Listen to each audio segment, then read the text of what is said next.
It was a love story that didn't end with heartbreak. It ended with blood. A young motivational speaker, a charming personality, a man loved by many, and a woman who loved him too much, or maybe not at all. This is the story of Jodi Arias and Travis Alexander. Travis was a well-known face in the business world, confident, smart, religious, and incredibly social. People admired him, women were drawn to him, and Jodi, she was one of them. Jodi met Travis in 2006 at a business conference in Las Vegas. The connection was instant. Those intense first conversations, the long eye contact, the feeling of being understood by someone in a room full of strangers. That spark turned into a relationship fast. But it was never simple. Not all love stories are meant to be peaceful. Some are meant to burn. At first, everything was perfect. Road trips, late-night calls, future plans, endless affection. But slowly, the sweetness turned sour. Travis was ambitious, focused on his career, always surrounded by people. Jodi wanted more time, more affection, more control. Jealousy began to creep in.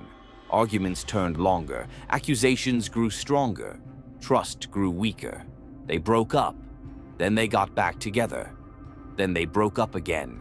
A cycle built on obsession, attachment, and instability. Travis wanted freedom. Jodi wanted him. One wanted distance. The other refused to let go. Even after the breakup, Jodi kept showing up in his life. Texts, calls, visits. Even when he tried to move on, she stayed in the background like a shadow, refusing to disappear. Travis started seeing other women. That crushed Jodi.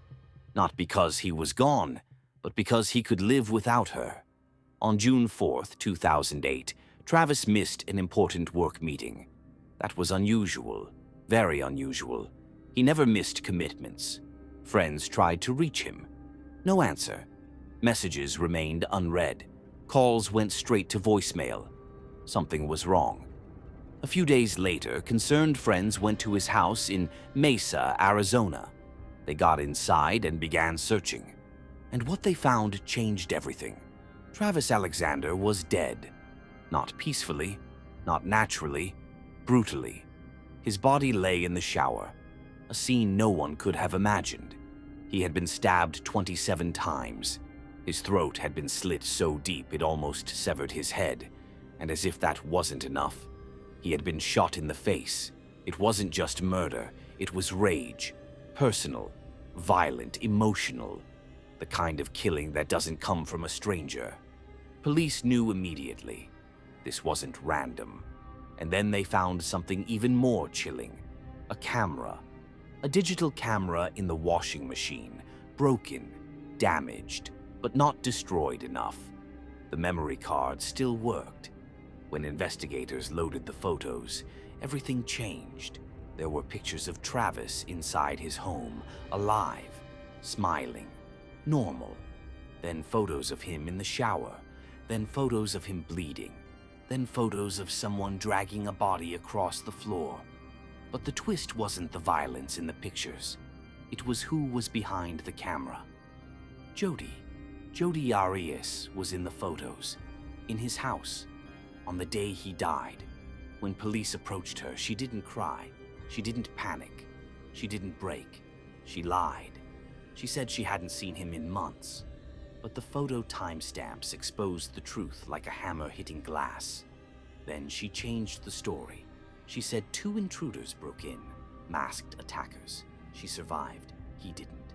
No evidence supported it. No fingerprints. No forced entry. No witnesses. No unknown DNA. Then she changed the story again. This time she said it was self-defense. That Travis attacked her. That she feared for her life. But the injuries told a different story. 27 stab wounds, a slit throat, a gunshot. That's not defense, that's destruction. The media exploded. The nation was captivated. People didn't just follow the case. They lived it. Because Jodi was calm, too calm, smiling in interviews, explaining murder like she was describing grocery shopping.